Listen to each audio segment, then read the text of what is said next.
you have a way to at least focus light to the other end.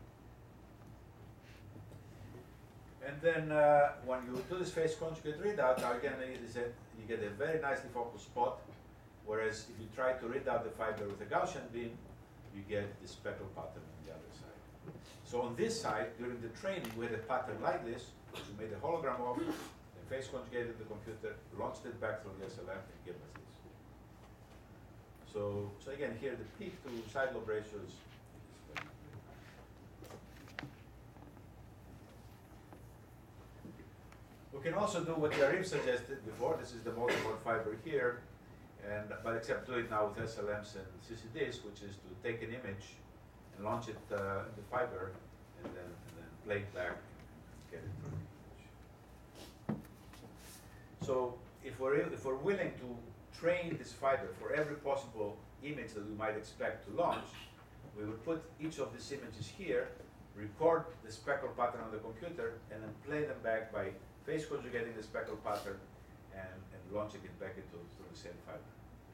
So that would be one approach if you wanted to transmit images through multimode fiber. If I wanted this projector to be a fiber, this projector up there, if I wanted to be a multimode fiber rather than having electrical connection or something like that, if I had all the images that I could possibly project stored on my computer, I could phase conjugate them and transmit the right pattern.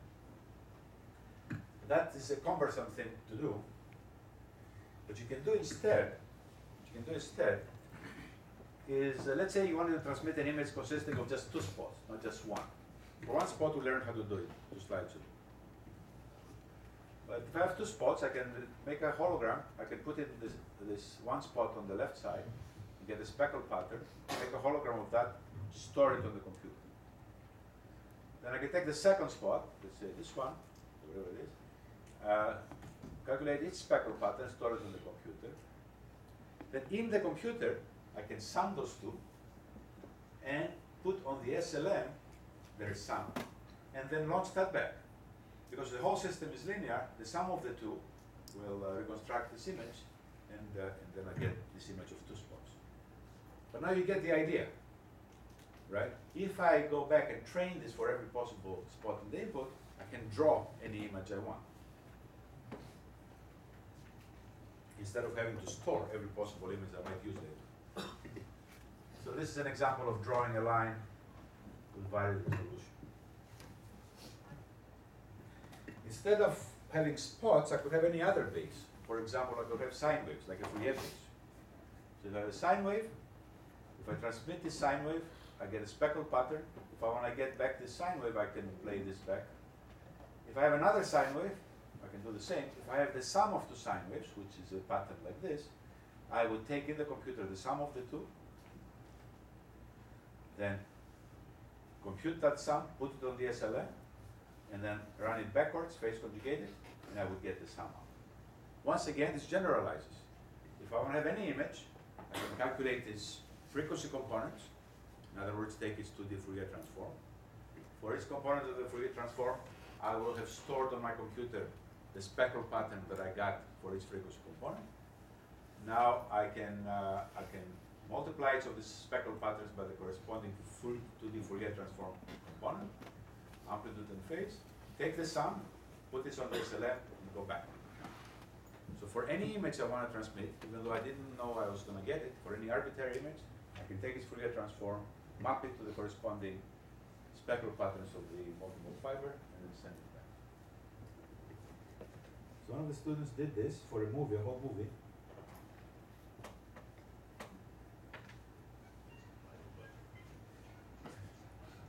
I don't know if you can hear.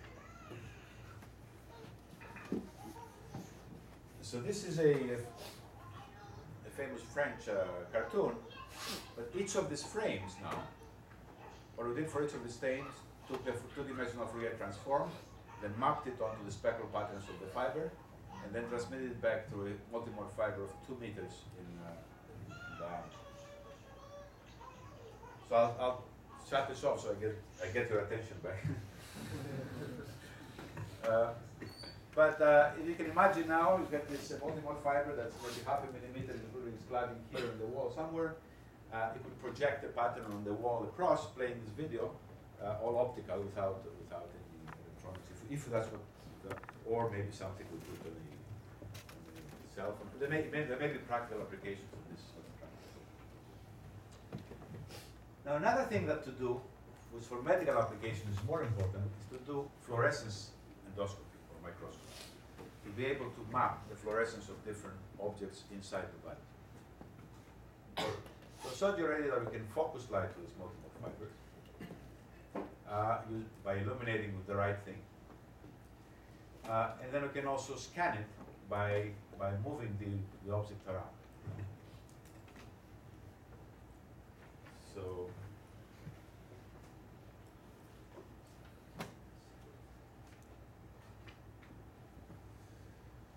So if we scan this object, if we scan the focus spot, then basically, let's imagine that this plane here was, as it was, this is an experimental result.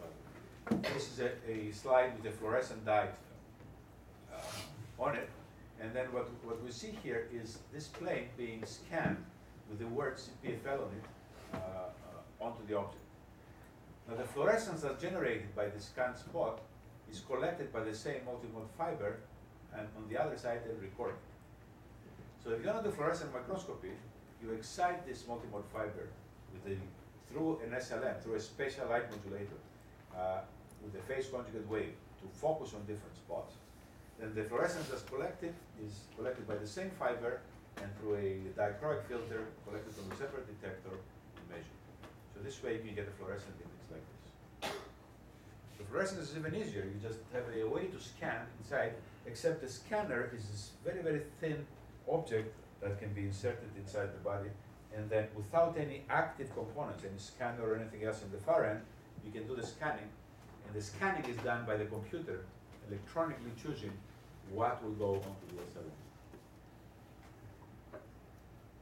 It's kind of an aside, but a lot of these other endoscopes that we also work with usually have some sort of imaging element, a lens. And then as you try to scan over a wide range, you have aberrations. The fact that this is a holographic phase conjugate method automatically corrects for all the aberrations.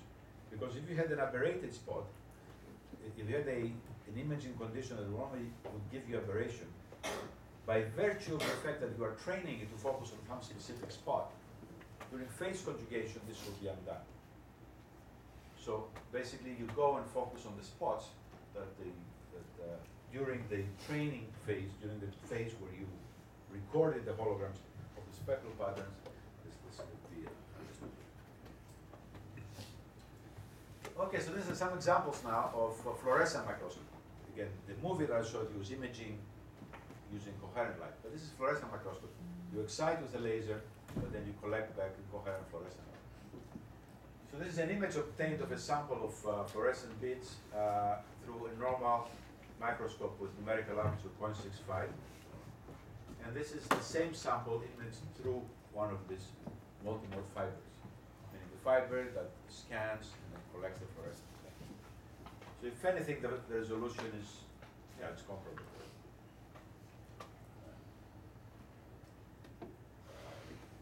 It's the same thing done for a cell.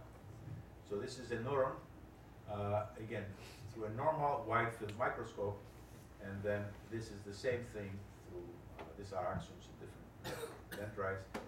These are different elements of the cell. Again, this is the cell through a normal microscope and through this image. So for resolution of about 1 micron, a little bit less, it's consistent with the numerical aperture of the fiber, you get nice images.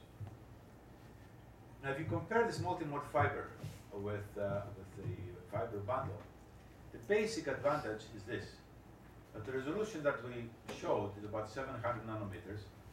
Possibly can be done quite a bit better, maybe down to 200 nanometers by adding something at the edge of the fiber to make the numerical aperture of the fiber. Whereas with this multi-core fibers, typically that's a very good multi-element endoscope. Because the reason is because if you try to make those very small, then the evanescent wave, or the wave that's out into the surrounding region, grows. And then if you try to pack them too closely, then they talk to each other. So you don't have really separate pixels in each fiber. So there's a fundamental limit how closely you can pack this and how well you can separate it. Interestingly enough, you can use a multi-core fiber as a multimode fiber, which we do, and then have dual mode. You can use incoherent light to image that, and you can use the whole structure as a multimode fiber. So it's also possible. But I don't have anything to show you there. So there's a big advantage in the kind of images that you can get, because you're talking about millions of pixels versus 10,000 pixels. So you can get different quality imaging. And possibly it's dual mode, where you get wider field of view with this, and then you zoom in with the multimode fiber. But, there is a but, unfortunately. The but is that you have this multimode fiber that you train. In other words, you record, let's say, the sine waves or the response of the fiber to different inputs, and you use that afterwards to scan the image, whatever it is. So it's an amazing thing. You train it, and then you use the computer to use it. So it's a little different philosophy of how to do optics. You don't move anything, you reprogram the computer. However, if you do move the fiber, now the training that you did is no longer valid. So you have to deal with that. So we have different approaches to this. One approach is to work with rigid jackets, to have a needle-like thing. I'll show you later. But if you don't want to have a rigid fiber, then you can do something like this. So if this is the multimode fiber, you also send the single mode fiber, which sends a signal. So it's like a beacon idea here. And there's a holographic element here, which generates a virtual focus spot behind it, and then launches a wave backwards. So these backward waves can be used to continuously keep the beam focused. So I think this is a good solution, because you provide a distinct beacon through this fiber, and this is a very, very thin element which can be integrated in the jacket. So this is, in this paper, we show this technique demonstrated. The problem with this technique now is the speed of the SLM, because this SLM here responds at 30 frames per second. So it takes 30 milliseconds to update one spot. And if you want to do it for the whole field of view, if you want to have an image of a million, multiply a million times 30 milliseconds, that's more than you want. This, again, so there's solutions to that, both technical and just coming up with new ideas. But I think this is ultimately the adaptive, continuous adaptive solution is the best solution. Oh, this is a movie of the same thing. So this thing bends the fiber, and then you can see without compensation, the bending causes the focusing to go away. Because again, what we recorded for this fiber is not quite right anymore. But with compensation, it doesn't flicker.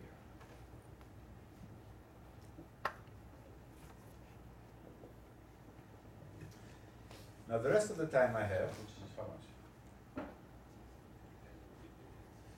Okay, so I'll try to make it short. I'll show you an example of an application for this kind of technology. So what this would be good for is inserting imaging elements into very, very small places. Places that would be hard with other endoscopes. Or another way of saying it, if this endoscope is so small, you would be braver to insert it anywhere, to do biopsies, optical biopsies, or you just insert it anywhere, just like you insert needles. I mean, normally you go to the doctor to do a vaccine, puts a needle inside. It's not a big deal if the needle is clean before you do the next one. So that's the idea. So one of the things we focused a lot the last 3 years or so, and it's actually driven the development of this program to some extent, is for being able to see inside the cochlea. Try to speed up. So this is our ear. This is the outer ear. This is called the middle ear, where this drum, where that shakes and causes the sound to be translated eventually to an electrical signal. And then this is the inner ear, which is the cochlea. In Greek, cochlea means sisha, because it looks like that. So there's a little window here called the round window, which is used to let the pressure out. And then when this little bone here vibrates, then that sound is launched in here, and then along this circular or elliptical path here, there's sensors. I'll show you in a second, and this is how we hear. Now the problem right now, if you lose your hearing, you can do something called a cochlear implant. The doctor can put inside a small device, and I've witnessed that operation 3 times. It's not so bad, but it's complicated. They drill from back here somewhere through the bone to get to it. And then they insert this device that has electrodes, and those electrodes are hooked to a microphone, and then they stimulate the neurons inside there and get here. So this is the ultimate response. Now, recently, there's been new techniques developed, mostly involving regeneration, ways to regenerate the cells that died because of loud music. So you shouldn't hear this. You shouldn't have those earphones on your ears loud. It's really guaranteed to, by the time you reach my age, to have hearing loss problems. So most of the problems are because of noise exposure or infections or other things. But now there's solutions, mostly this regeneration. And the doctor would like to be able to see inside, to see what the state of the cells is to make this decision, whether to make a. So right now we have no, like for the retina, it's easy. You go to the doctor, looks through the retina, through your eye, and you can see the retina. With OCT, different ways of imaging it. But for the ear, it's very, very hidden behind very dense bone. And what you want to see is these detailed cells that go along this thing. They're called the hair cells. The reason they're called the hair cells is because they have a hair that moves, and that generates the transduces to a vector signal. And you want to see what these hair cells, these guys, look like. So I'll go a little bit faster in this cochlea part because I want to get to the optical part. But if you take a mouse cochlea and you extract it from the animal, and you look at it, this is what it looks like. You see a little bit the cochlea here. I don't know if you can see. If you decalcify the bone, you take the calcium out so it looks transparent, looks like glass, you can see it better. And you can see this round window. So use cochleas like that to try to see inside. So if you put this in if you put the decalcified one, the one that's transparent, into a conventional 2-photon microscope, you can see the hair cells here. A little bit blurred, but you can see them. If you try to see directly through the bone, you see some hint of the hair cells, but not much. The point is that it's very difficult to just see through the bone. It's very dense, too thick to be able to see. This is scattering medium, just like I showed you the very first slide. That doesn't let you see. So what we do instead, we try to see through this little round window, little opening that's there, and see in and see what it looks like. So the way we do that with the cochlea is we put it on the Petri dish, liquid, then bring the objective close to it. We excite this to pseudofluorescence with a green laser, and then gather the fluorescence onto a detector, and then scan for a conventional scanning 2-photon microscope and get the image. It's a graphic made by Yale. Okay, so this is the images that we get inside the cochlea. So these are these hair cells. These are the cells that are responsible for converting sound to electrical signal so the brain can recognize it. These are the hairs that are nearby this round window, so you can, these are the cells responsible for high frequency response. And there's 4 rows of them, you see them, and these are other parts of the cochlea, or neurons and some collagen tissue. So this is a cochlea of a mouse that is healthy, that can hear well, was not exposed to noise. And this is a cochlea of a mouse that was exposed to a lot of noise, so its hair cells are destroyed. So you can see this basically gone. So, I mean, this is kind of an extreme example. In between, of course, less exposure, you have less damage. But this is the kind of image the doctor would like to see to decide how to proceed. So the idea then is to have some sort of endoscope, multimode fiber in our case, that you insert through the middle ear. You normally can go right through this drum, and in 3 days or so it recovers completely. And then guide that near the rear window and then see inside. So just like the pictures I showed you before of this multimode fiber taking images of a single cell, we'd like to do the same thing, but now image through the surround window and see whatever the cells are behind and see how we can see how this.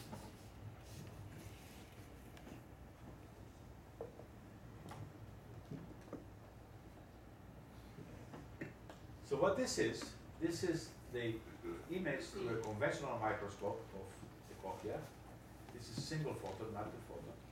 And this is an image of this part imaged through the multimode fiber.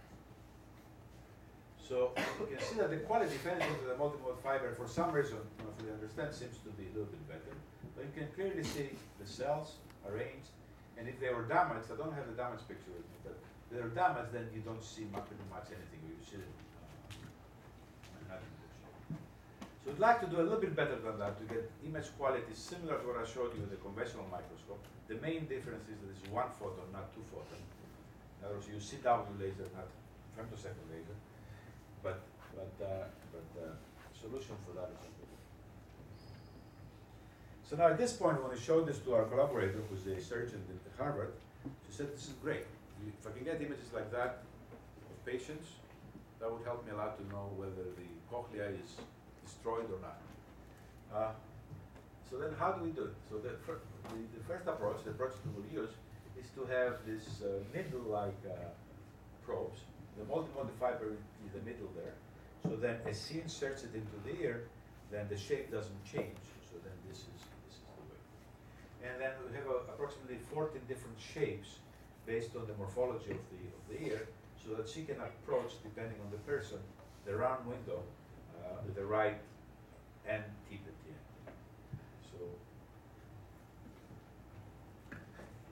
So this is the setup with which I showed you results so far.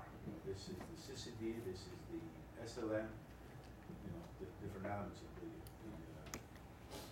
the system. Actually, I cannot even spot what the multimode fiber is, but I think it's better there. There, this red thing is the multimode fiber.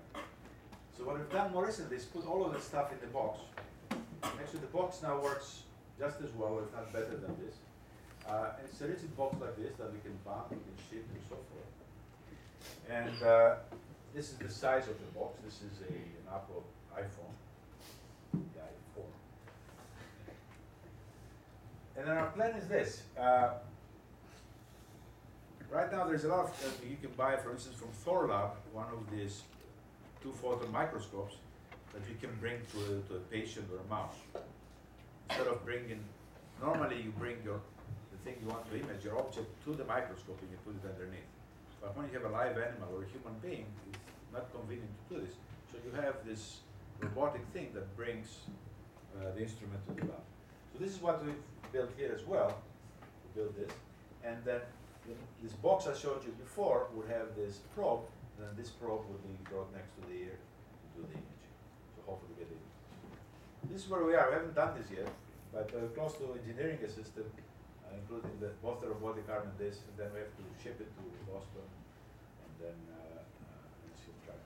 Now before we proceed with that, we have to try it in live humans. We have to do it in Galabras, in the pathology lab, because I was told something I didn't know. In order to be allowed to do this in humans in the operating room, right now in the operating room you can find OCT, for instance, very similar instruments, optical coherence tomography.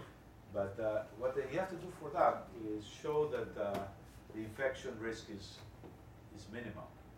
And it's very tricky because you have to show that the infection statistics are low. So you have to do some infections to show they are low. I don't fully understand how that is. Okay, so this is, I'd like to give some, this is for digital phase conjugation. Shalom, with a colleague here now. Partner Rachel Grange, who is now herself a professor in Zurich, and Yepu, who's my longtime collaborator. Then in the multimode fibers, Yanis Papadopoulos, he just finished his PhD and he's moving on to Berlin. Salma is still with us, Nico and Damin are new students, and Chris Moser is a colleague at PFL. We work together on this. You know, the complex again, Yepu and Xin Yang, who just about to, you're coming from a test, right? I don't know, it's about 2 weeks or something, 2 weeks? 2 months. Okay, she'll graduate soon and move to the US. And Professor Stankovic is the surgeon in Harvard side, who actually introduced me to this program. So thank you very much for your attention, and happy to answer any questions.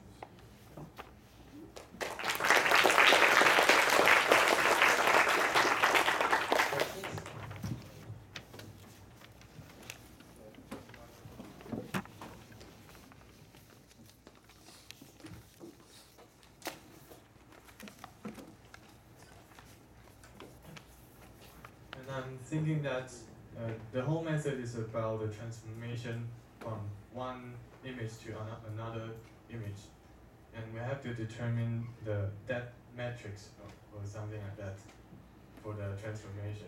But I think it's very important to determine each face of every pixel. So how do you determine the face? Okay. Okay, maybe, you know, you mentioned the word matrix. I'll take an aside. I'll make a parenthesis based on the question. Some people call what I showed you the matrix method because it's a linear system. Any linear system, you can characterize it by its transmission matrix. You know, the inputs and the outputs.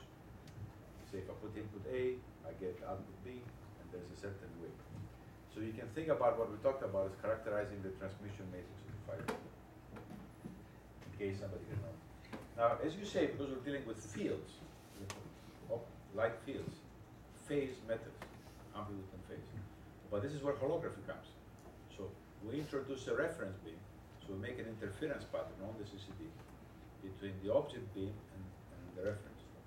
And the interference is basically a hologram because typically by introducing the reference at an angle, the hologram is placed on a carrier, and then when we digitize in the computer, you can separate, like the FFT, and separate into the signal part, and then what you have on the computer is a complex field. After the FFT, you have the amplitude and phase, and then you can ask the computer to simply tell what the phase is. And actually, Chalon knows the stuff much better because he's the one actually wrote the code and everything. I guess that's it, right? Yeah, so now it can get more complicated than that because you can try to have different phase delays, you can try to optimize a little bit so to get better accuracy for how to get the phase extracted. But the basic idea is holography. This is what holography does. So interference, it records amplitude and phase, and through having the reference beam, it allows you to separate the signal part from the other parts. Thank you. Any other questions? You mentioned multi-core fiber. Will we hear something about that in the future? That sounds pretty interesting. Multi-core. Yeah. Yeah, multi-core fiber, of course, is the standard of the industry. Tomorrow we're visiting a company, I think, here that makes multi-core fiber. So they're used, like when you go to the ear doctor, they have this thing that they look inside the ear. It's a multi-core fiber with a lens. Also for endoscopy, for let's say when you do arthroscopic surgery for the knees, etc. That's what they use. So those exist and are used widely. For combining the two. Yeah, for combining it. Yeah, so for the instrument I showed you in the box has a combination. In other words, we use a multi-core fiber and we have a dual illumination. Either we illuminate with LED, so we have a wide field view, but low resolution, and then pick an area of interest and focus using the multimode fiber. So you can use the same device, use the cladding of the multi-core fiber, or the whole structure really, as a multimode fiber, and then use the other one as a traditional conventional. So the box I showed you has inside dual capability. So that's very important also for guiding, because for her to guide this instrument to the round window, it's not trivial, because the round window is not in about, I think she said 7